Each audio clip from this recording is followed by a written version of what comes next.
कृष्ण कृष्ण हरे हरे हरे राम राम हरे हरे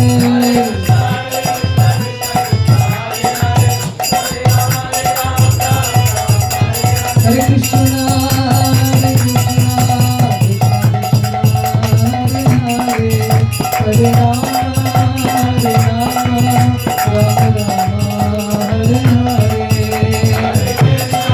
हरे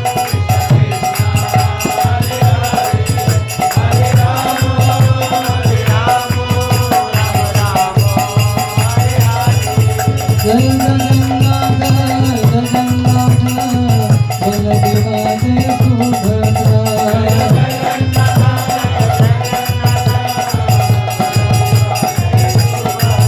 जय राधा गोपीनाथ राधा गोपीनाथ राधा गोपीनाथ राधे राधे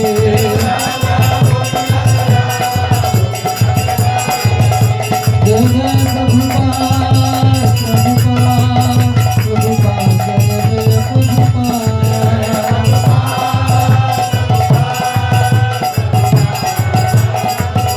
गीता गौरी हरि बोल हरि बोल हरि बोल गीता गौरी हरि बोल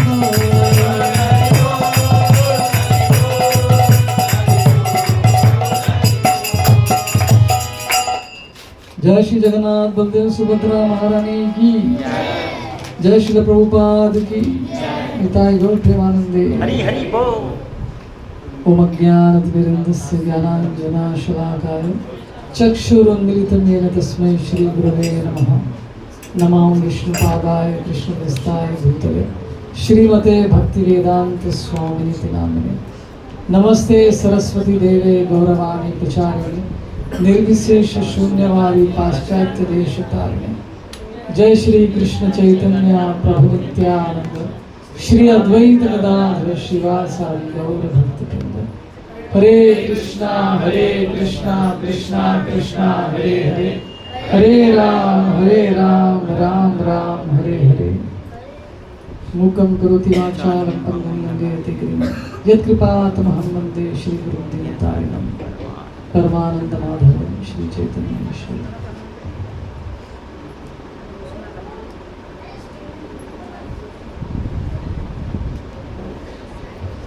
हरे कृष्ण। हरे कृष्ण। तो ये परम सौभाग्य की बात है कि आज हम सबको यहाँ पर सत्संग का कार्यक्रम करने का मौका मिल रहा है। सनातन कर प्रभु रुचिता माता जी, रचिता कर माता जी और उनके फैमिली के मेंबर्स के बच्चे, इन सब की वजह से हमको यहाँ पे मौका मिल रहा है आज भगवान के बारे में चर्चा करने के लिए। बहुत बहुत आभार इस फैमिली का। इनके सरनेम में है कर। कर का एक मतलब होता है टैक्स। तो हम लोग भगवान को टैक्स भर रहे हैं इनकी वजह से आज कुछ भक्ति करके। तो कर फैमिली के लिए धन्यवाद प्रकट करना चाहेंगे हम 3 बार जोर से हरि बोल करके। हरि बोल, हरि बोल, हरि बोल। इस तरह के प्रोग्राम आयोजन करने से जो प्रोग्राम आयोजित करता है उनको ज़्यादा पुण्य मिलता है इसका, क्योंकि इतने सारे भक्तों को एक जगह पर लेकर आते हैं। भगवान का गुणगान होता है, भगवान का कीर्तन होता है, तो सबके लिए शुभदायी होता है। तो हम लोग सोच रहे थे कि आज भागवतम के बारे में हम लोग कुछ बताएं। श्रीमद् भागवत पुराण की महिमा, उसके अंदर जो उसमें से कुछ चर्चा करेंगे हम लोग पहले स्कंद से। तो कुंती महारानी की प्रार्थनाएं हैं जिसके बारे में हम लोग आज चर्चा करेंगे। हरे कृष्ण। भौतिक जगत में इजीली हम लोग डिस्ट्रैक्ट होते हैं, कोई कुछ करता है तो सब उसी तरफ देखते हैं। हरे कृष्णा, जल्दी से उसका काम ये कर दीजिए, ऐसे रहने दीजिए, फिर से कीर्तन करना ही है ना। तो कुंती महारानी अपनी प्रार्थना कहने से पहले जो उसके पहले जो प्रसंग होता है, जो इस मोड़ पर लाकर खड़ा करती है, तो ये आप सब बहुत बार सुने भी होंगे इस कहानी को। कैसे महाभारत युद्ध होने के बाद पांडवों की जीत हुई और दुर्योधन जो हताश पड़ा था, उसके जांघें जो है, उनके थाइस बुरी तरह से इंजूर हो गए थे भीम के मारने की वजह से। तो पड़ा हुआ है रास्ते में मूर्छित हालत में, खून बह रहा है कंटिन्यूसली, खून में लथपथ दुर्योधन की अवस्था थी। और इतने में ये 3 मित्र आते हैं उनके, जो जीवित थे उस समय पे, अश्वत्थामा, कृपाचार्य, कृतवर्मा, ये तीनों आते हैं वहाँ पर दुर्योधन से मिलने के लिए। तो दुर्योधन की यह अवस्था देखकर उनकी आंखों में आंसू आ जाते हैं। कहाँ ये कल तक एक राजा था और आज उनकी हालत कैसी हो गई है। और रोते हुए स्थिति में, उस पीड़ा की स्थिति में दुर्योधन उन तीनों से कहता है कि मैं तो ठीक से युद्ध कर रहा था, लेकिन भीम ने रूल्स ब्रेक कर दिया और कमर के नीचे मारना नहीं होता है गदा से, तो भीम ने ये कर दिया और it was not a fair battle, मतलब ठीक से ये युद्ध नहीं हुआ, नहीं तो मुझे इसमें कोई हरा नहीं सकता। तो बढ़ते वक्त भी इस तरह की बातें वो कर रहे थे। तो ये तीनों को बहुत दुख होता है, उनके आंखों से आंसू निकलता है कि ये कैसे कर दिए, ये क्या हो गया हमारे राजा, इनकी हालत। तो निस्सहाय स्थिति में थे दुर्योधन, और तो वो तीनों भी अपने आप को निस्सहाय समझ रहे थे कि ये अभी हम लोग क्या कर सकते हैं। तो हमारे जीवन में भी ऐसा एक मोड़ आ सकता है कि जहाँ पे हम लोग निस्सहाय खड़े हैं, कुछ कर नहीं पा रहे हम लोग खुद के लिए या फिर फैमिली के लिए। कभी कभी जीवन में ऐसा भी मोड़ आ जाता है। तो ये भगवान का एक अवसर ही, भगवान हमको अवसर दे रहे हैं उनको याद करने के लिए। आज ही हम चर्चा कर रहे थे कि 2 तरह की मृत्यु होते हैं लोगों के। एक तो सडनली कोई गुजर जाता है तो सब लोग कहते हैं कि अरे कितना अच्छा मृत्यु मिला उनको, खुद को भी तकलीफ नहीं हुआ, दूसरों को भी तकलीफ नहीं हुआ, ऐसा कहते हैं ना लोग, अच्छे से चले गए हो। एक तरफ ये भी डिस्कशन होता है कि व्यक्ति बड़ी पीड़ा से बहुत समय तक बीमार पड़ के, कैंसर या कुछ बीमारी से गुजर के, पेनफुल सिचुएशन से गुजर कर उनकी मृत्यु होती है। तो कुछ लोग कहते हैं कि ये मृत्यु अच्छी होती है। अभी दोनों में से कौन सी अच्छी मृत्यु है? पेन से गुजरना है कि बिना पेन के? ये प्रश्न वाली बात है। ये आप में से कितने लोग तिरुपति बालाजी के दर्शन करने के लिए गए थे? एक यात्रा ही हो गई थी हमारी। तो उसमें भी 2 VIP दर्शन होता है, क्विक दर्शन जो हमने किया था लास्ट टाइम, और दूसरा है जनरल दर्शन सबके साथ। जनरल दर्शन में कितने लोग गए अभी तक? और रात में भी वहीं पे सो गया, ऐसा कोई है? मैं, मतलब रात में उधर ही रूम्स रहते ना उधर, उसमें सोकर सवेरे दर्शन भी किया। ऐसे भी समय थे जब VIP दर्शन शायद उस टाइम पे नहीं था। 2000 कब की बात है? 2000 नहीं, 1993 की बात है, 96 की बात है। तो उस टाइम पे कॉलेज के फ्रेंड्स हम लोग गए थे, तो रात भर उधर ही रुकना पड़ा। तो क्विक दर्शन अच्छा है कि लंबा वाला दर्शन अच्छा है? ये भी प्रश्न होता है। तो आप क्या बताते हैं, कौन सा दर्शन अच्छा है? लंबा वाला क्यों और क्विक दर्शन क्यों? तो मुझे बोले कि लंबे वाले में हमको भगवान का स्मरण करने को मिलता है, लेकिन बहुत सारे हैं जो लंबे में भी खड़े रह के गपशप करते रहते हैं, टाइम वेस्ट हो जाता है उनका, इधर उधर की बातें ही चलती रहती हैं। लेकिन भक्त के लिए ये अवसर भी मिलता है भगवान के बारे में गुणगान करने का। ऑफ कोर्स हमको बहुत सारी दूसरी सेवाएं भी होती है, तो फिर क्विक दर्शन भी जरूरी होता है। तो जब किसी व्यक्ति को मृत्यु आने से पहले पीड़ा होती है, तकलीफ होती है लंबे समय तक, ये भी भगवान का अरेंजमेंट ही होता है कि भगवान को स्मरण करने, भगवान की शरण में जाने का मौका मिलता है, राइट, पश्चाताप करने का मौका मिलता है लंबे समय तक, जो हमने गलतियाँ की, माफ़ी मांगने का समय भी मिलता है। बहुत सारे लोग जैसे प्रभुपाद ने कुछ अपराध भी नहीं किया, लेकिन उन्होंने यहाँ से जाने से पहले उन्होंने अपने जो गॉड ब्रदर से उनसे माफ़ी मांगा था उन्होंने, राइट। तो ये मौका मिलता है हमको ऐसी स्थिति में, लेकिन बहुत पेनफुल होता है, तकलीफदायक होता है, राइट। तो दुर्योधन की ऐसी स्थिति थी, निस्सहाय स्थिति। निस्सहाय स्थिति में होना कोई प्रॉब्लम नहीं है, लेकिन निराश नहीं होना है। Helplessness is okay, hopelessness is not okay. आशा की किरण जब चली जाती है तो जीवन में फिर आदमी कुछ कर नहीं पाता है। तो आशा होनी चाहिए कि मेरा भी कुछ हो सकता है जीवन में। निराश कभी नहीं होना चाहिए। निराश होने की वजह से फिर आदमी आगे कुछ कर नहीं पाता है, जीवन में सफलता प्राप्त नहीं कर पाता है। तो यहाँ पे ये लोग निस्सहाय स्थिति में थे और एक तरह से निराश भी थे कि हम शायद कुछ कर नहीं पाएंगे। तो जब दुर्योधन इस तरह की बातें करता है तो फिर अश्वत्थामा को बहुत उसका गुस्सा जो है फिर से ये हो जाता है, ऊपर आता है। क्योंकि उसको भी गुस्सा आता है कि कैसे उनके पिताजी को मारा गया था। युधिष्ठिर ने झूठ बोला, भीम ने भी एक हाथी को मार के गुमराह कर दिया सबको, और अर्जुन ने भी किसी को रोका नहीं है। तो ये सब षड्यंत्र में, सब लोग थे इस षड्यंत्र में। द्रोणाचार्य के मृत्यु के कारण है सब लोग। तो अश्वत्थामा को और भी गुस्सा आया। उसने निश्चय कर लिया कि मुझे बदला लेना है, राइट। पांडवों की हत्या कर दी। तो उस दिन रात में वो तीनों निराश होकर चले गए। दुर्योधन कहता है कि अब आप लोग चले जाओ, बस मुझे कभी भी मृत्यु आ जाएगी, मेरा आप कुछ भी कर नहीं पाएंगे, मुझे बचा भी नहीं पाएंगे, आप चले जाओ, खुद को बचा लो। तो तीनों चले गए अपने अपने शिविर में। वहाँ पे रात में सो रहे थे। तो रात में सोते वक्त अश्वत्थामा के मन में वही विचार चल रहे थे और वो उठ गया। और उतने में वहाँ पे एक पेड़ देखा उसने। पेड़ में बहुत सारे, एक पक्षी के बहुत सारे अंडे थे वहाँ पे। तो उसी समय पे उसके आंखों के सामने वहाँ पे उल्लू आया। उल्लू आकर उसने क्या किया, सभी छोटे छोटे बच्चे थे उनको भी नष्ट कर दिया और अंडों को भी नष्ट कर दिया। सब बच्चे जो है सो रहे थे उस समय पे। तो उसके मन में आइडिया आता है, चलो पांडवों की हत्या में रात में सोते वक्त कर देता हूँ, यही अच्छा मौका है।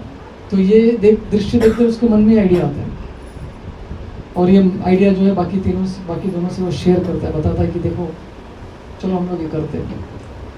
तो दोनों जो है अपना सर नीचे करके बोलते कि तुम ये क्या कर रहे हो, अधर्म तो हमने किया है लेकिन ये तो अधर्म की पराकाष्ठा हो गई है। सोते हुए नियत आदमी के ऊपर कभी वार नहीं करते। तो वो दोनों ने उसको स्वीकार नहीं किया। लेकिन अश्वत्थामा इतना पागल हो गया, इतना उसकी मति चली गई थी, उसको समझ में नहीं आ रहा कि वो क्या कर रहा है। तो उसने निश्चय कर लिया और वहाँ से निकल गया ये हीन कार्य करने के लिए। तो अश्वत्थामा एक्चुअली शिव जी के एक अंशी है, वो डिस्ट्रक्टिव पोटेंसी है उनके अंदर। और कहा जाता है कि उस दिन रात में शिव जी ने एक तलवार भी दिया उसको ये सब कार्य करने के लिए। तो अश्वत्थामा गया तलवार लेकर, रात में शिविर में गया। वहाँ पर जो 5 लोग सोए हुए हैं कवर करके, और नींद में ही सबके गला उसने काट दिया उधर ही। और उसके साथ साथ धृष्टद्युम्न को भी मार दिया, और भी कोई थे उनकी भी हत्या कर देता है वो। तो इस तरह से उनके 5 लोगों की सर जो है लेकर दुर्योधन के पास आता है, देखो मैंने अपना बदला पूरा कर लिया, पांडवों की मैंने हत्या कर दी। 5 के सर जो है लेकर आता है दुर्योधन को दिखाने के लिए कि देखो तुम अभी खुशी खुशी मर सकते हो, मैंने तुम्हारे तरफ से मैंने बदला ले लिया। तो दुर्योधन इतना प्रसन्न हो जाता है कि पांडव मर गए करके। तो दुर्योधन बोलता है कि भीम का सर किधर है, दो मेरे को। तो इसको भी पता नहीं कौन सा उसका सर है, वो एक सर दे दिया हाथ में। तो दुर्योधन ने क्या किया, गुस्से से उस सर को मसल दिया अपने हाथों से, और कुछ ही क्षण में वो टूट गया, उसका सर जो है फूट गया। तो दुर्योधन बोलता है कि ये भीम का सर हो ही नहीं सकते, ये पांडवों के सर हो ही नहीं सकते। पांडव इतने शक्तिहीन नहीं थे, इतने आसानी से कोई उनका सर ये नहीं कर सकता है। तो तुमने कुछ तो गलती किया है। तो ध्यान पूर्वक जब देखते हैं तो पता चलता है कि ये तो पांडवों के 5 पुत्र थे जिनकी हत्या अश्वत्थामा ने कर दी थी। फिर बाद में फिर भी उसकी आग बुझी नहीं अश्वत्थामा की, लेकिन नहीं अभी मुझे पांडवों को मारना है। पांडवों को ही नहीं बल्कि उनका लास्ट जो बच्चा है उत्तरा के घर में जो पल रहा है उसकी भी हत्या कर देंगे हम। मतलब इतना वो डिग्रेड हो जाता है, इतना गिर जाता है, इतने अधर्म को करने के लिए वो तैयार हो जाता है। कभी कभी आदमी की बुद्धि दुर्बुद्धि हो जाती है, मति चली जाती है, तो आदमी क्या करता है उसको पता नहीं चलता है। अहंकार में आवेश में आकर कुछ भी कर देता है। तो अश्वत्थामा ने क्या किया, फिर उत्तरा के घर में जो आखिरी पुत्र था उनका, उसकी भी हत्या करने के लिए उसने ब्रह्मास्त्र छोड़ दिया। एक मेन ब्रह्मास्त्र छोड़ा, उसके साथ साथ और भी दूसरे ब्रह्मास्त्र भी पांडवों की तरफ छोड़ दिया उसने। उन सभी की हत्या करने के लिए। तो आप जानते हैं कैसे कृष्ण बचा लेते हैं। अर्जुन भी ब्रह्मास्त्र छोड़ के उन सबको खींच लेता है, और जो ब्रह्मास्त्र उत्तरा के गर्भ में चला गया वहां पे बच्चे को ऑलरेडी मार दिया था ब्रह्मास्त्र ने। लेकिन कृष्ण अंदर प्रवेश करते, उत्तरा उनकी माँ जो है भगवान से प्रार्थना करते हैं, देव देव जगतपति, भगवान को पुकारती है। तो कृष्ण आते उत्तरा के गर्भ में प्रवेश करके जो है परीक्षित महाराज को बचा लेते हैं। तो अश्वत्थामा की और एक कहानी भी आती है कि एक बार वो द्वारका गए थे इससे पहले। तो द्वारका गए और वहां पर कृष्ण किसी विषय के बारे में गंभीरता से सोच रहे थे। तो अश्वत्थामा उनसे मिलने के लिए गए और कृष्ण से पूछा, कृष्ण मुझे आपसे कुछ पूछना है। तो बोलते क्या पूछना, क्या चाहिए तुमको, क्या पूछना है, पूछिए। तो मुझे है ना तुम्हारा सुदर्शन चक्र चाहिए। तो मेरा सुदर्शन चक्र, ठीक है ले लो। सुदर्शन चक्र ही क्यों चाहिए, मेरा गदा, कौमुदी जो गदा है वो भी ले सकते हो, जो चाहिए तुम ले सकते हो, कोई प्रॉब्लम नहीं। तो ले लो करके कृष्ण दे देते हैं, और उसको हिला भी नहीं पाता, वो सुदर्शन चक्र को अपने हाथ में धारण भी नहीं कर पाता है। तो वो गुस्से से पागल हो जाता है, बोलते अरे ये तो मेरे हाथ में आ ही नहीं रहा है। तो मन में गुस्सा आता है उसमें। तो फिर उसको समझ में आता है कि मैं कुछ नहीं कर पा रहा हूँ। तो बोलते हैं ठीक है मैं जा रहा हूँ भाई, टाटा बाबा करके वहाँ से निकलता है। तो कृष्ण उसको रोक कर पूछते कि भाई तुम ये सुदर्शन चक्र क्यों चाहते थे, क्या करने वाले थे इसको लेकर। हाँ कुछ नहीं, सुदर्शन जैसे ही प्राप्त करूंगा तो सबसे पहले तो तुमको ही मारने वाला था मैं। तो ऐसी दुर्बुद्धि वाले व्यक्ति थे अश्वत्थामा। तो उत्तरा के गर्भ में परीक्षित महाराज को भी मारने का प्रयत्न करते, लेकिन भगवान बचा लेते। तो फाइनली अर्जुन जो है, कृष्ण और अर्जुन दोनों मिलकर अश्वत्थामा को पकड़ कर लेकर आते हैं कि ऐसे हीन व्यक्ति को तो मार देना चाहिए। ये नाम के लिए है, ब्राह्मण है, ये तो ब्रह्म बंधु है, ब्राह्मणों का एक भी गुण इसके अंदर नहीं है, तो इसको तो मार देना चाहिए। तो सभी पांडवों के बीच में उसको पकड़ कर लेकर आते हैं। कृष्ण पूछते हैं कि इसको मार दिया जाए या छोड़ दिया जाए, तो इसके साथ क्या करना चाहिए, ये सब प्रस्ताव रखते हैं। तो भीम बोलता है कि मार देना चाहिए इसको। कृष्ण बोलते हैं कि हाँ इसको मार देना चाहिए। युधिष्ठिर बोलते कि नहीं, वो नरम दिल वाले आदमी है, नहीं मारना चाहिए उसको। फिर द्रौपदी बोलती कि नहीं इसको मारना नहीं चाहिए। देखिए द्रौपदी का हृदय देखिए, उसके 5 पुत्रों को मार दिया इसने, और वो बोली कि इसको मारना नहीं चाहिए। किस तरह की माँ है देखिए। और उनका कथन क्या होता है, उनका कहना क्या था कि मैं जिस पीड़ा से गुजर रही हूँ क्योंकि मेरे पुत्र मर गए, वो पीड़ा इसकी माँ को नहीं होनी चाहिए, अश्वत्थामा की माँ कृपि को नहीं होनी चाहिए। तो इतना सोच रही थी द्रौपदी। ये भक्तों का नेचर होता है, उनका हृदय जो है बहुत पवित्र होता है, करुणा से भरा होता है। तो फिर अर्जुन को पूछते फिर कृष्ण, अर्जुन तुम बताओ क्या करना है। तो अर्जुन के लिए बहुत बड़ी परीक्षा थी, क्या करना है, मारना है कि नहीं मारना है। संकट, धर्म संकट था। तो अर्जुन क्योंकि बुद्धिमान व्यक्ति थे और कृष्ण का डायरेक्शन उनको हमेशा मिलता है हृदय से, ददामि बुद्धि योगम तम येन माम उपयान्ति। तो कृष्ण इंस्पायर करते हैं उनको ठीक से निर्णय लेने के लिए। अर्जुन कहते हैं कि ठीक है मैं इसको मारूंगा भी और नहीं मारूंगा भी, ऐसा भी संभव होता है। तो उसका जो है सर मुंडवा देते, आधा मुंडन करते और गधे के ऊपर बिठा कर वहाँ पे भेज देते, इंसल्ट करते, उसको अपमान करते हैं। तो अपमान जो है मृत्यु से भी भयानक होता है। मृत्यु तो एक बार मिल जाती है, आदमी मर जाता है और चला जाता है, लेकिन अपमान बार बार तकलीफ पहुंचाता है। उसको याद कर करके जो है आदमी वेदित होता है, दुखी हो जाता है। तो ऐसा व्यक्ति था अश्वत्थामा, सबको मारने का प्रयत्न कर रहा था। तो फिर सब हो गया, फिर कृष्ण जो है वहाँ से जाने के लिए तैयार हो गया कि अभी सब काम हो चुका है, मुझे अपने जगह पे जाना है, मुझे द्वारका जाना है। वहाँ भी सब लोग इंतज़ार कर रहे हैं। तो उसी समय पे वहाँ पर कौन आती है, कुंती महारानी आती है कृष्ण को रोकने के लिए। कृष्ण रुक जाओ, कहाँ जा रहे हो। अरे तो कृष्ण उनकी बुआ थी और आंट जिसे हम कहते हैं, इंडियन लैंग्वेज में आंटी बोलते हैं हम लोग। तो वो रोकती है कृष्ण को, रुक जाओ। जब हम संकट की स्थिति में थे, हम लोग को जब तकलीफ हो रहा था, तो आपने हमेशा हमको बचाया है। अभी जब हमारे जीवन में सब कुछ अच्छा हो गया तो आप हमको छोड़ के जा रहे हैं। तो फिर कृष्ण को रोकने के लिए प्रयत्न करते हैं कि आप और कुछ दिन रुक जाइए हमारे खातिर।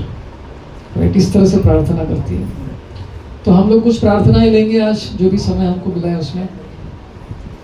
सबसे पहला प्रार्थना जो कुंती महारानी कृष्ण के लिए करती है, नमस्ते पुरुषं त्वाद्यं, नमस्ते पुरुषं त्वाद्यं, ईश्वरं प्रकृते परं, ईश्वरं प्रकृते परं, अलक्ष्यं सर्वभूतानां, अलक्ष्यं सर्वभूतानां, अंतर्बहिरवस्थितम्।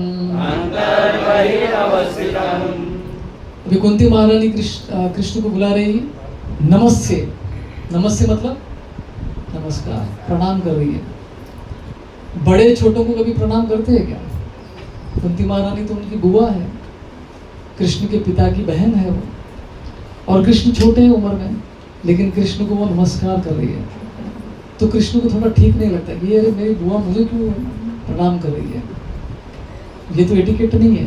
तो उनको थोड़ा सा अनईजीनेस होता है, अच्छा नहीं लगता कि मेरी बुआ ऐसे क्यों कर रही है, मन में लगता है। तो बुआ से पूछते कि ऐसा क्यों कर रही है? तो बोलती कि नमस्ते पुरुषम, तुम पुरुष हो इसलिए तुमको मैं नमस्कार कर रही हूँ। अभी पुरुष का एक मतलब क्या होता है? एंजॉयर, सुप्रीम एंजॉयर कौन है? भगवान कृष्ण है। तो आप ही, इसलिए आप भगवान है, इसलिए मैं आपको नमस्कार कर रही हूँ। और पुरुष का और एक मतलब क्या होता है? व्यक्ति, मनुष्य भी होता है। राइट, तो कृष्ण तो ठीक है, आप शायद मुझे मनुष्य है समझकर मुझे प्रणाम कर रही है, लेकिन मनुष्य हूँ मैं तो भी मुझे प्रणाम करने की आवश्यकता क्या है? ऐसा तो हमने कभी नहीं सुना कि कोई बड़े जो है छोटों को नमस्कार करते हैं। ये तो कोई कारण नहीं हो आपका नमस्ते करने का। तो फिर कुंती महारानी, ये विश्वनाथ चक्रवर्ती ठाकुर की एनालिसिस है। तो फिर ये डायलॉग, इंटरनल डायलॉग जो इस श्लोका से हम लोग निकाल सकते हैं। तो फिर कुंती महारानी कहती है कि नमस्ते पुरुषम त्वाद्यम, आप नॉर्मल पुरुष ने, आप आदि पुरुष है, आद्यम, सर्वप्रथम आप ओरिजिनल भगवान है, स्वयं भगवान है आप। तो कृष्ण बोलते कि सभी जीव भी आदि है, जीव और भगवान तो दोनों एक साथ ही थे। तो इस तरह से तो सभी लोग शुरू से है। पहले मुर्गी आई कि पहले अंडा आया? मुश्किल है बोलना। तो उसी तरह से पहले भगवान आए कि पहले हम लोग आए? कौन आए? दोनों साथ में थे हमेशा। तो कृष्ण बोलते ये भी कोई कारण नहीं आपको मुझे प्रणाम करने का, नमस्ते पुरुषम त्वाद्यम, तो ये भी। फिर आगे कुंती महारानी कहती है नमस्ते पुरुषम त्वाद्यम ईश्वरम, आप ईश्वर हो। ईश्वर मतलब कंट्रोलर, नियंत्रण करने वाले शक्तिशाली लोग। तो कृष्ण बोलते कि ब्रह्मा जी भी ईश्वर है, शिव जी भी ईश्वर है, इंद्र भी ईश्वर है। इस भौतिक जगत में भी बहुत सारे ईश्वर है जो कंट्रोल करने का प्रयत्न कर रहे हैं। तो इस तरह से तो बहुत सारे ईश्वर है, तो मुझे ही प्रणाम क्यों कर रही है आप? तो इस तरह से एनालिसिस कर रहे हैं विश्वनाथ चक्रवर्ती ठाकुर। फिर कुंती महारानी आगे कहती है कि ईश्वरम प्रकृते परम, आप साधारण ईश्वर नहीं, आप प्रकृते परम मतलब 3 गुणों से भी परे है। सत्व, रजो और तमो गुण आपको कभी कभी छू नहीं सकती, आप उसके प्रभाव में कभी आ नहीं सकते। लेकिन हम जीव मनुष्य भौतिक जगत में हम लोग ये तीनों के प्रभाव में आ जाते हैं। हमको नचाती है 3 देवियां। कौन कौन है ये? सत्वगुण, रजोगुण और तमोगुण। तो इस गुणों के प्रभाव में इस भौतिक जगत में बहुत सारे हम लोग कार्य कर रहे हैं। कभी धार्मिक कार्य कर रहे हैं, कभी राजसिक कार्य, पाप कार्य भी कर रहे हैं, तमसिक कार्य, महापाप भी कर रहे हैं हम लोग। लेकिन आप कैसे ईश्वर है? आप तो आदि पुरुष है, ईश्वर भी है, लेकिन आप प्रकृति परम 3 गुणों से परे है आप, तो आपको कोई तकलीफ नहीं होती है। तो इस तरह से वो आगे बढ़ा रहे डिस्कशन को, डायलॉग को। श्री कुंती महारानी कहती है कि तो क्या आप ये बताना चाह रहे कि मैं परमात्मा हूँ? राइट, तो कृष्ण बोलते नहीं, परमात्मा ठीक है, आप ऐसा मैं परमात्मा नहीं हूँ करके कृष्ण बोलते हैं। गीता में भी कृष्ण कभी कभी ऐसा बोलते कि आप उस परमात्मा की पूजा कीजिए, वो ये नहीं बोलते कि मैं परमात्मा हूँ उस श्लोक में, फिर बाद में बताते कि वो परमात्मा मैं हूँ करके, तो अलग चीज़ है। तो इस तरह से इंटरनल डायलॉग चल रहे हैं, राइट।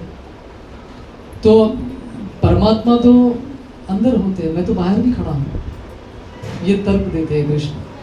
परमात्मा मतलब हृदय के अंदर होते हैं, राइट। तो कृष्ण बोले कि मैं तो बाहर भी खड़ा हूँ, तो मैं कहाँ का परमात्मा हूँ। तो आगे बोलते हैं अलक्ष्यम सर्वभूतानाम, अलक्ष्यम मतलब जिनको कोई पहचान नहीं पाएगा। तो कृष्ण ऐसे भगवान है जिनको कोई आसानी से पहचान नहीं पाएगा, राइट। तो ये फाइनली वो अपना तर्क देती है। तो भगवान कृष्ण को जानना इतना आसान नहीं है। भगवान कृष्ण अगर साक्षात हमारे सामने यहाँ पर आ जाएंगे तो हम तो क्या देखकर क्या कहेंगे, कोई तो नौटंकी आ गया, कोई ड्रामा कंपनी से भाग के इधर कृष्ण का वेश डालकर आ गया, पहचान ही नहीं पाएंगे कि भगवान है करके। वो चिल्ला चिल्ला करके बोलेंगे अरे मैं ही कृष्ण हूं, तो भी हम नहीं मानेंगे, क्योंकि हम पहचान नहीं पाएंगे कृष्ण। जब तक कृष्ण खुद को रिवील नहीं करते हम कृष्ण को कभी जान नहीं पाएंगे। अंतर बहिर अवस्थितम, कृष्ण बोलते हैं कि आप अंदर भी है कृष्ण और बाहर भी है। और उदाहरण क्या है वहां पर, कृष्ण बाहर रहकर जो है पांडवों को किस तरह से उन्होंने मदद किया है। अनेकों समय पे कृष्ण ने पांडवों की रक्षा की अनेक संकटों से बाहर रहकर, और अंदर रहकर उन्होंने किसकी रक्षा की, परीक्षित महाराज की रक्षा की। परमात्मा के रूप में अंदर परीक्षित महाराज को उन्होंने बचा लिया था। अंतर बहिर अवस्थितम, तो इस तरह से वो कृष्ण का गुणगान कर रही थी।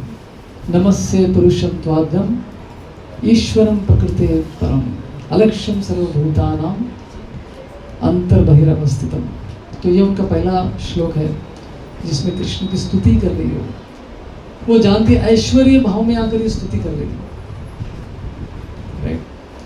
तो देवकी और वसुदेव ने भी ऐसा किया था। जब कृष्ण आए उनके सामने थे और कंस को मार दिया था उन्होंने, ये सब देखकर ऐश्वर्य में भाव में आकर जो है वो प्रार्थना करने लगे कृष्ण को। माता पिता होते हुए भी वो कृष्ण को प्रार्थना कर रहे थे। तो ऐश्वर्य भाव में कभी कभी वो वात्सल्य पीछे रह जाता है।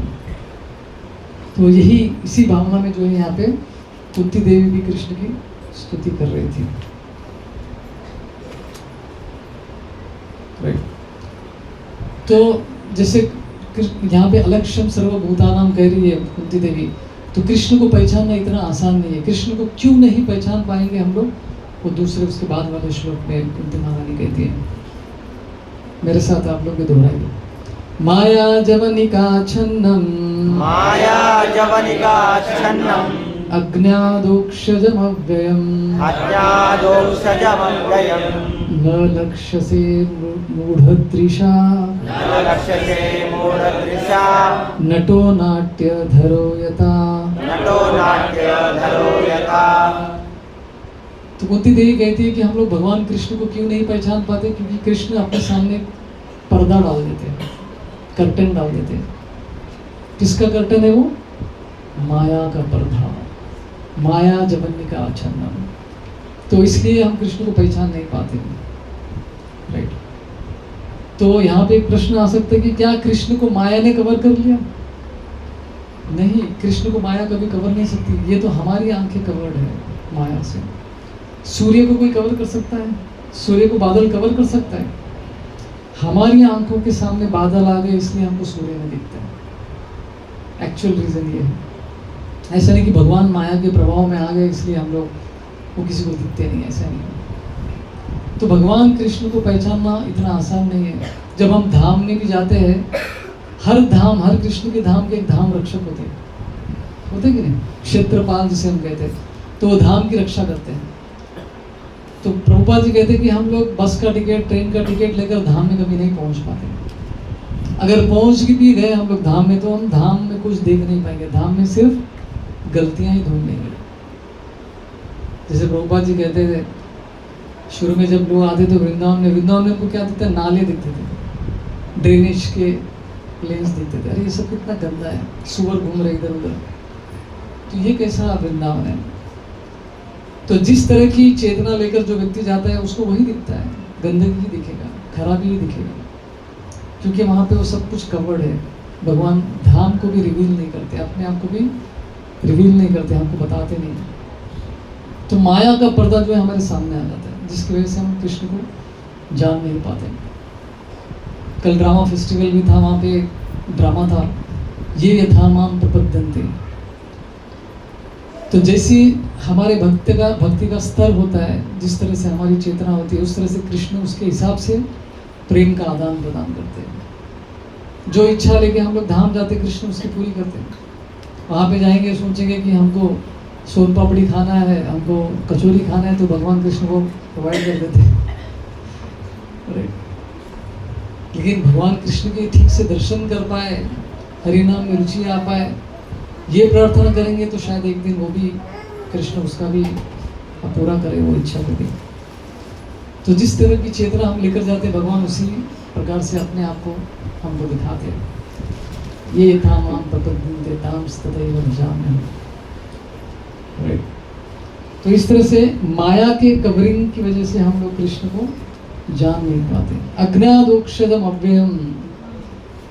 और ये भी कहते हैं कि कृष्ण का एक नाम क्या है? अदोक्षज। अदोक्षज का मतलब क्या होता है?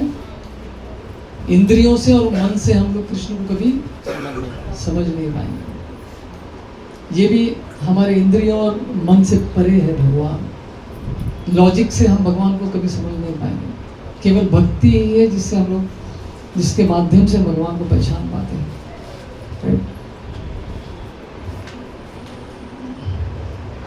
अज्ञादोक्षजम अव्ययम न लक्ष्यसे मूढ़दृशा। तो इस भौतिक जगत में बहुत सारे लोग हैं जो मूढ़दृशा मतलब फूलिश, मूर्ख है लोग। और किस बात मूर्खता है? मूर्ख व्यक्ति कौन है इस भौतिक जगत में? वो व्यक्ति ये भी हो सकता है जो IIT में नंबर 1 आया हो, वो भी मूर्ख हो सकता है अगर वो भक्ति में नहीं है तो। भगवान का उसने अगर गुणगान नहीं सुना है तो ऐसे व्यक्ति को भी मूर्ख कहा जाता है। इंद्रियों के स्तर पर, मन के स्तर पर, बुद्धि के स्तर पर भौतिक जगत में आनंद प्राप्त करने का प्रयत्न करता है। ऐसे मूर्ख व्यक्ति को भगवान कभी नहीं दिखते हैं। जैसे आप में कितने लोग ड्रामा में आए थे? कल ड्रामा देखने के लिए कितने, परसों कितने लोग थे ड्रामा देखने के लिए? आप में से कुछ लोग थे उसमें। तो कभी कभी ड्रामा में कुछ लोग एक्टिंग करते, इस तरह से उनका मेकअप करते कि आपको पता ही नहीं चलता कि ये कौन है। चैतन्य महाप्रभु के टाइम पे भी एक ड्रामा किया गया था। उनके समय पे भी ड्रामा हुआ था, एक नाटिका हुआ था, और उसमें चैतन्य महाप्रभु ने भी भाग लिया था। आप जानते हैं चैतन्य महाप्रभु ने किसका रोल किया था उस ड्रामा में? लड़की का रोल किया उन्होंने, रुक्मिणी देवी का उन्होंने रोल किया था। जब स्त्री का वेश, उनका मेकअप किया गया था, लड़की का रूप धारण किया रुक्मिणी देवी, शची देवी उनकी माता पहचान नहीं पाई कि ये मेरा बेटा है करके। चैतन्य महाप्रभु है करके कोई भी नहीं पहचान पाया। इतना परफेक्ट उनका मेकअप था, कोई पहचान नहीं पाया। श्रील प्रभुपाद के समय पे उन्होंने भी ड्रामा में एक्टिंग किया था। और प्रभुपाद ने किसका रोल किया था? अद्वैत आचार्य का रोल किया था उन्होंने। तो ड्रामा में जब स्टेज पे कोई व्यक्ति नाटक में भाग लेता है तो वो बहुत सारे एक्टिविटीज़ करता है, लेकिन लोग पहचान नहीं पाते। तो कुंती देवी यही कह रही थी, कृष्ण तुम भी उस एक्टर के जैसे हो, तुम भी उस नाटक के जो किरदार निभाने वाले व्यक्ति की तरह हो, जो यहाँ पर आकर इतनी सारी लीलाएं करते लेकिन हम लोग पहचान नहीं पाते। परफेक्ट एक्टर की तरह तुम यहाँ पे लीलाएं करके चले जाते हो। तो हम मूर्ख लोग जो है ये समझ नहीं पाते। तो इस तरह से जो ये दूसरी प्रार्थना में प्रार्थना करें कृष्ण, कैसे कृष्ण आपको हम क्यों नहीं समझ पाते? क्योंकि आप माया के कर्टेन से ढके हुए हैं। आप अपने आप को किसी को रिवील नहीं करते हैं। तो आजकल बहुत सारे लोग हमारे मंदिर में आते हैं, मंदिर में आते बड़े बड़े लोग भी आते हैं, उनको पता भी नहीं चलता। कोई एक्टर भी आके चला जाता है तो समझ भी नहीं आता है। क्योंकि जब एक्टर आते हैं तो बिना मेकअप के आते हैं तो समझते ही नहीं कौन है। इतने बेकार दिखते ना, बिना मेकअप के पहचान भी नहीं पाएंगे हम लोग। हीरो हीरोइन आते बिना मेकअप के, समझ भी नहीं आते कि वो ही है करके। तो ऐसे बहुत सारे लोग आते हैं जो अपने आप को रिवील नहीं करते, जानबूझकर भाई ये नहीं तो हमारे पीछे पड़ जाएंगे। तो ऐसे एक व्यक्ति भी आए थे हमारे मंदिर में, बड़े आदमी थे वो, रिलायंस कंपनी में बड़े HR डिपार्टमेंट के वो हेड थे, लेकिन अपना वो रिवील नहीं करते ऐसे लोग, चुपचाप आके दंडवत करके निकल जाते। ऐसे बहुत समय से ही व्यक्ति आ रहे थे, 16 माला भी चालू कर दिया उन्होंने। आपके उड़ीसा से थे वो, विजय साहू प्रभु, उड़ीसा के। तो बाद में फिर वो एक बार गोवर्धन इको विलेज वाड़ा अपने फॉर्म में गए थे और वहाँ पे भक्तों से मिले, इंटरेक्ट किया। तो वहाँ पे लोगों को पहली बार समझा कि भाई ये कौन है, इतने बड़े पोजीशन में इतने बड़े व्यक्ति है करके। तो इस भौतिक जगत में भी हम लोग देखते साधारण लोग जो पावरफुल पोजीशन में है वो भी अपने आप को रिवील नहीं करते इतने आसानी से, क्योंकि लोग जो है उनका गलत फायदा उठा सकते हैं। अरे तो कृष्ण तो पूर्ण पुरुषोत्तम भगवान है, तो जब भगवान आसानी से हमको रिवील करते तो हम लोग क्या करेंगे, उसका टेक इट फॉर ग्रांटेड हो जाएगा। अरे ये तो हम जैसे ही दिख रहे हैं, क्योंकि हृदय तो शुद्ध नहीं हुआ है। अशुद्ध मन से भगवान का दर्शन भी कर लेंगे तो समझ भी नहीं आएगा, उनके अंदर भी हम लोग गलतियां ढूंढते रहेंगे। तो इसलिए कृष्ण रिवील नहीं करते अपने आप को, और ज़्यादा बड़ा अपराध हो जाता है। चैतन्य महाप्रभु के समय में भी ऐसा ही हो रहा था। जब वो गया से आए चैतन्य महाप्रभु, उन्होंने दीक्षा लिया ईश्वरपुरी से, तो भगवान का नाम लेने लगे, गोपी गोपी करके जप करने लगे, नवद्वीप की गलियों में भागते हुए गोपी गोपी राधा राधा करके घूम रहे थे। उनके जो शिष्य थे, स्टूडेंट्स, उनके जो बाकी फ्रेंड्स थे, वो सब ने देखा कि ये गोपी गोपी क्यों कर रहे हैं, और सबने कहा कि अरे आप कृष्ण का नाम लो, गोपी गोपी थोड़ी लेते। तो भगवान जो है उनको डांटते थे, नहीं मैं गोपी का नाम लूंगा करके, अलग भाव में थे उस समय। तो लोग जो है उनको मारने के लिए आ गए, ये गलत काम कर रहे हैं। तो चैतन्य महाप्रभु ने सोचा कि ये लोग देखिए भगवान को तो पहचान नहीं पाए कि ये कृष्ण है करके, क्योंकि चैतन्य महाप्रभु ने अपने आप को रिवील नहीं किया, करेक्टेड नाम दिया फिर। तो लेकिन उन्होंने देखा कि लोग उनके प्रति अपराध कर रहे हैं, उनको मारने के लिए भी आ रहे हैं। तो उसने क्या निर्णय किया, उन्होंने संन्यास लेने का निर्णय किया हम सबके लिए, ताकि संन्यास लेंगे तो लोग कम से कम उनको रेस्पेक्ट तो करेंगे, अपराध नहीं करेंगे। मायापुर में हम लोग, मायापुर जाने के लिए जब नवद्वीप में हम लोग बोट पकड़ते हैं तो वहाँ पे भी धाम रक्षक है। मायापुर के जो धाम रक्षक है वो कौन है, मंदिर है वहाँ पर, वृद्ध शिवा का मंदिर है।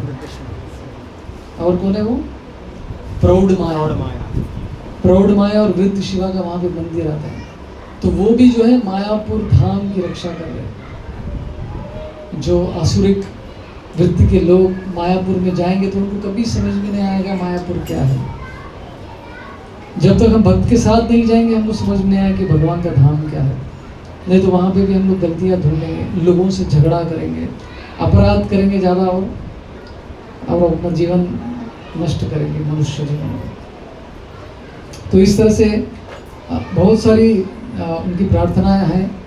अभी ज़्यादा समय नहीं है और मैं प्रभु जी से भी प्रार्थना करूँगा आगे एक दो कुछ और भी हो, या फिर अपने मन में उनकी स्फूर्ति के अनुसार वो और भी कुछ बोलना चाहेंगे तो प्रभु जी बोल सकते हैं। हरे कृष्णा। ग्रंथराज श्रीमद् भागवत पुराण की। प्रभु जी को देने से पहले और एक आप सबको प्रश्न पूछना था कि आप में से कितने लोग श्रीमद् भागवत पुराण पढ़ते हैं? क्या बात है। और भी बहुत लोग अंदर रहेंगे जिनके हाथ मुझे दिख नहीं रही है ना? बहुत सारे लोग हैं। तो श्रीमद् भागवत पुराण एवरीडे पढ़िए। जब भगवान कृष्ण यहाँ से चले गए इस भौतिक जगत से, तो शौनक आदि ऋषि प्रश्न करते हैं कि भगवान जाने के बाद धर्म का क्या होगा, कृष्ण के जाने के बाद धर्म का क्या होगा। तो सूत गोस्वामी क्या कहते हैं कि अभी कृष्ण के रूप में कौन आए? श्रीमद् भागवत पुराण आया, अमर पुराण। तो कल्याण रामन करके एक व्यक्ति है, अमेरिका के व्यक्ति, बहुत बड़े बिजनेसमैन है वो, तो उनका फैमिली है, बच्चे भी है। तो वो व्यक्ति दिन भर बिजनेस का काम करके रात में फैमिली के साथ बैठकर 2 घंटा भागवतम पढ़ते थे। जब मैंने पहली बार सुना तो मुझे इतना लज्जा हुई, बाप रे, इतना बिजनेस संभालते हुए रात में बैठ के फैमिली के साथ भागवतम पढ़ रहे हैं। मैं अभी तक 1-2 स्कंद भी नहीं किया था, क्योंकि आश्रम में रहता था। तो इस व्यक्ति के मोटिवेशन से मैंने फिर स्पीड से पढ़ना चालू किया। मेरे को थोड़ा ये लगा कि अरे मैंने अभी तक कंप्लीट नहीं किया। तो वो व्यक्ति की वजह से मैंने फिर 1 साल में पूरा कंप्लीट कर दिया था भागवतम। कम से कम 1 राउंड तो हो जाना चाहिए करके। तो श्रीमद् भागवत पुराण अमल पुराण कहा गया। अमल पुराण मतलब स्पॉटलेस स्क्रिप्चर है अपना, राइट। तो केवल भगवत गीता और श्रीमद् भागवत पुराण ऐसे 2 ग्रंथ है जो भगवान के लिए बहुत इंपॉर्टेंट ग्रंथ है। आप में से कितने लोगों को ये प्रॉब्लम होता है कि हर दिन प्रभु जी जप करने में वो आनंद ही नहीं रहा, जो पहले पहले होता था अभी नहीं रहा? ऐसा कितने लोग सोचते हैं? हाथ ऊपर कीजिए। बाकी लोग आनंद में हैं कि आनंद नहीं चाहिए? दोनों में से वो। हरे कृष्णा। तो शुरुआत में जो हमको स्फूर्ति, जो उत्साह होता है ना भक्ति में, वो धीरे धीरे कम होता रहता है। तो वो उत्साह बरकरार रखने के लिए श्रीमद् भागवत रोज पढ़ना चाहिए, तो उत्साह जो है बना रहता है, राइट। और भौतिक जगत एक ऐसी जगह है जहाँ पे हमको रहना नहीं चाहिए, इसका भी ज्ञान हमको मिलता है। एवरीडे रिमाइंडर है वो श्रीमद् भागवतम।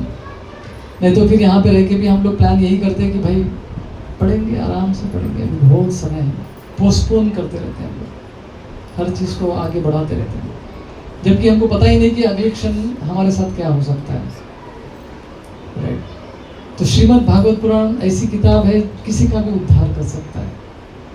मनुष्य हो, जीव जंतु हो, प्राणी हो, कोई भी हो, पावरफुल किताब है श्रीमद् भागवत पुराण, राइट। तो भागवतम के बारे में प्रभु जी और कुछ बताएंगे, कंटिन्यू कर सकते हैं या फिर भागवतम से कुछ भी बोल सकते हैं प्रभु जी के ऊपर। हरे कृष्णा।